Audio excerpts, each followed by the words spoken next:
Hi everyone, my name is Amanda Lillie and I'm one of the resident craft show experts here in Flourish, and today we're going to talk about how to create your own fitted tablecloth for when you're doing craft shows. The tablecloth that I have here, this is the one that I use, and I'm going to show you how you can make one that will adjust to just about any table size that you need. So from show to show you change different table sizes or lengths, and I'm going to show you how you can adjust for height. So if you ever raise your booth or put it on risers like my table is. It's hard to see here, but my table's on risers. I'm going to show you how you can do that. Now, I'm my own cameraman today, so bear with me if we're going to be up and down off the floor, but I'm going to show you once again how you can take and make your own branded tablecloth that fits any table and will be perfect and is easy to travel with and put up at any show. Here's an easier to see view of the tablecloth from above. As you can see, the top has a very plain top, and I like to have a very neutral, simple top so that whatever is on top of here can pop. So it's not drawing a lot of attention to my items, but you can see the table skirt actually has a pattern on it.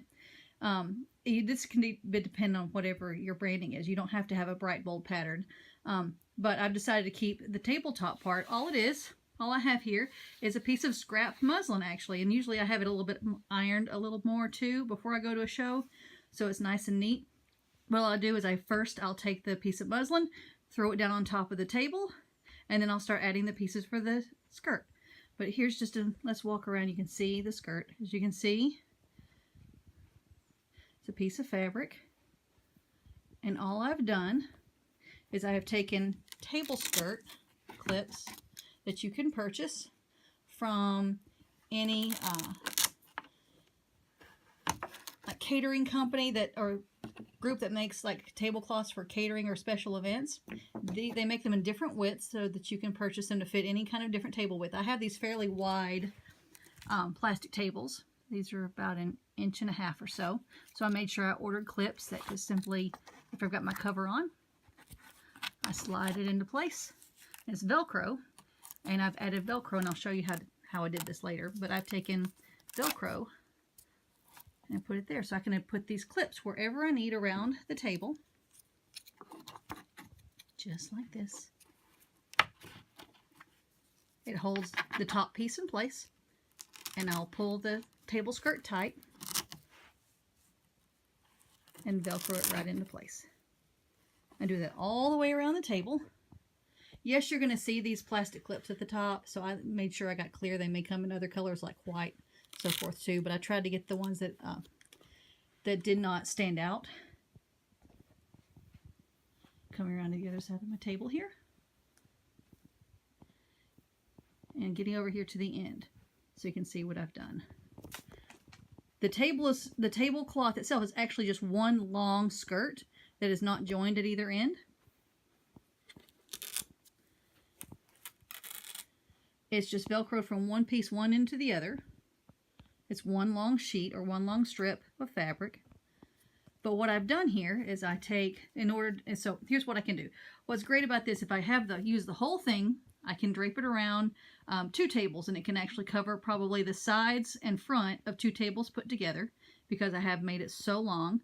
If I have a round table, it will fit a round table perfectly. And like I said, if there's any overlap or if there's any leftover piece, what I do is I'll take one piece and put it on the Velcro to the lower half of the Velcro of the table clip, and I'll take the other piece and wrap it around. I'll put it to the upper part, so both pieces are Velcroed. And I try to make the seam, or not the seam, there's a seam on the other side. I'll show it to you later. But I try to make the end go in a part that's not seen. Or if I want to access underneath my tablecloth, and sometimes I'm running a show, I will try to put that seam here in the middle back of my table. So if I need to open up and get underneath my table and access any supplies or backstock, I can do that easily. There you can see it. All right, let's join me here on the floor for a little bit. My table is on risers. I like to use bed risers for my table, which bring my tables up about 6 inches. I like to use these because, like I said, it brings your table up higher. It gets my products better into the line of sight so customers are not looking down. it's a really good selling point to bring your items up to customers' eye level more. So I have these bed risers. I found mine at a thrift store. You can find them on Amazon super cheap. So I put these on my floor underneath my table. But when I originally made my tablecloth, it was just this long, and I didn't have the table riser. So, there's a problem. You can actually see my table risers. So here's what I did to help compensate for that. Sometimes, in case I'm doing a show and I don't want to use the table risers for some reason, I can leave it off by just folding this extra piece of lace, by folding it up underneath the table, or I can pin it underneath, and then I have a normal length tablecloth. But then I've added some lace in the bottom, and let me tell you, I'm not a sewer, and I will tell you more about how I've done this without sewing too much. But what I did is I took one of my grandmother's lace curtains. She just had some scrap lace curtains that were just fairly grungy. I washed them up a little bit, and then I cut them just to the width that I need, so that they would be so it'd make it a full length tablecloth again. And I used fabric glue to glue them around the very bottom, so it gives a nice lacy edge to the bottom, which fits my branding. But it also made a way for me to be able to cover up my bed risers, which are now table risers. So I have a tablecloth here that is multi-purpose. It can serve as a tablecloth for 2 different height tables. Then for the finishing touch, I have created my own branded table runner that I like to add to the front of my tablecloth to help put my branding on there as well, let people know who I am, especially if I'm doing a show where I do not have space for a large sign. I want people to be able to see who I am when they walk up. This also helps cover the seam. I have my table here collapses in the middle, so even through the top layer underneath here you can see a big seam where the table folds in half. So I like to put this so it covers up that seam and makes it look a little more streamlined. All I did here is I found a piece of fabric that was on sale at a craft store, and I took heat transfer vinyl, cut it large, and put it in my brand, or put my logo on it. I've draped it across the front, and actually I have done a no-sew version of it so far. It's actually just a piece of fabric that's folded in half. It's just folded in half, and here's the open end over here. I haven't even sewn it. It just stays. I've ironed it so it's nice and crisp on the folds. The one problem I need to do is I need to fix this on the bottom, but that's an easy fix even with fabric glue, or if you sew, or you can hem that. That's very easy. And that was a quick way that I made my own personalized table runner to fit my branding. So now I'm going to show you how I went about making this fitted tablecloth. This fabric actually is a tablecloth that I found at Walmart, of all places. I really like it because the fabric is in a nice table. It's a heavier fabric than like a bed sheet. But I was having a hard time finding printed fabrics that kind of fit what I wanted my booth to look like and that fit my branding in my booth and my shop. But I happened to be walking through Walmart and I found this this tablecloth. I would probably say the tablecloth was somewhere around 64 by 98 is a rectangular tablecloth, somewhere around that size. 64 by 98 inches, thereabouts. I've tried to measure it, but since I've hemmed it up, it's hard to kind of figure out what the original dimensions were. But I found a large rectangular tablecloth. What I did is I took that tablecloth and I cut it right down the middle. And then this is where I cheated. I said I can't really sew that well. I can sew, but not that great. But I have friends that do. And so I hired one of my friends to take the tablecloth, to cut it in half down the middle long ways. And then I had her rehem all the ends, take those 2 strips, those 2 long narrow strips, sew them together to make one long strip, which is, I come over here, the hem is right here in the middle. So she sewed the 2 pieces together. Let's see if I can you can see it. Right here. She sewed the 2 pieces together, so it's one long strip. Oh, look, and here, once again, it's the tag. It was a Better Homes and Gardens tablecloth from Walmart, of all things, of all places. So she sewed it into one long strip. And then the next part was the Velcro. Wrap this around here again. All right, so along the top, after she hemmed it all the way around, and she sewed the two long strips together. I needed Velcro, or at least I needed the soft side of Velcro around the whole top of the tablecloth. So what I did is I went to a craft store, I think it was Joann's, and purchased a long custom cut piece of Velcro. However, I didn't realize how expensive Velcro is. Those of you that sew are probably laughing at me.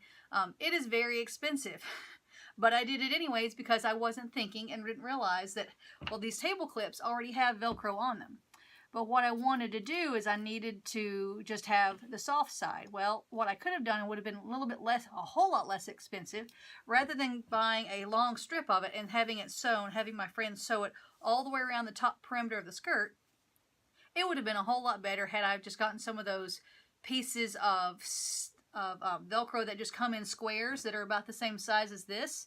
And instead of putting it along the top, because you don't really need it along all the top, if I had actually just had glued and sewn down quickly, probably one of the soft side squares of the adhesive ones, the packs that you can buy at the craft store. If I got the little squares and probably sewn them in, or put them in every inch along the, I'm sorry, not every inch, every foot or so, 6 inches or every foot along the top of my tablecloth, that would have worked just as well. There was really no need for me to go and buy this much Velcro. It was way more expensive than it should have been. So, tip for you that you can make yours better than mine. If you do this, I would suggest looking into the smaller pieces of Velcro that are already pre-cut into small squares. These are probably, what, in an inch square, or they make circles as well. Either way, and you can stick them on, use some fabric glue on the back, or you can sew them on, stitch them on really quickly, just so they stay. But as you can see around my table, or as you saw earlier, my little clips are only clipped on every, I would probably say, every 2 feet around my table. So you still want to be able to have the flexibility to move your tablecloth wherever you need to. So between 6 inches and 12 inches, spacing those squares apart along the top would be just right. All right, so now down to the bottom where I added the piece of lace.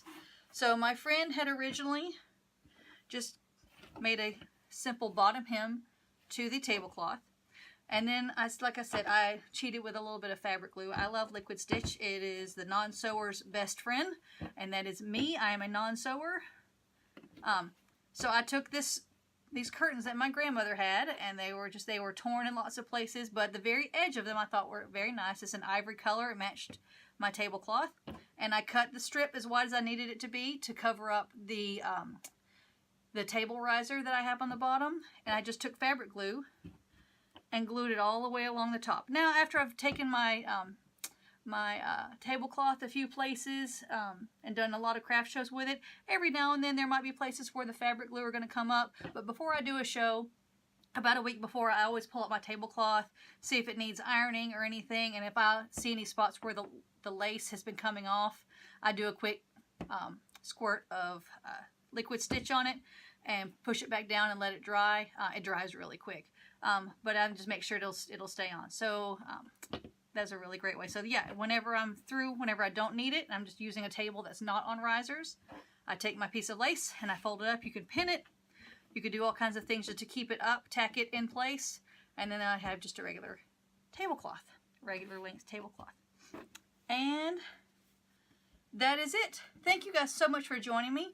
I hope maybe this has inspired you to create a more branded tablecloth that will fit your tables. Like I said, this has been one of my most favorite things that I've done. I've even thought about making some others to go on other tables if I ever add any more tables. I usually have a lot of other shelving type of displays in my booth as well, so I only usually have one table. But I thought about creating these for doing other smaller tables as well. Like I said, this tablecloth, even though it's really long, it can really make it, it will work if I put it on 2 tables that are next to each other. It'll work on a big round table. It'll work on even smaller tables. If it's way too long, I can just tuck the end of the tablecloth up under the table and it's out of the way. And there you have it. Thank you guys so much for joining me today as I showed you how to create your own fitted tablecloth for doing craft shows. If you have any questions, feel free to tag myself in the club or our other craft show expert, Brianna Torrey. We're more than happy to help you with anything you need.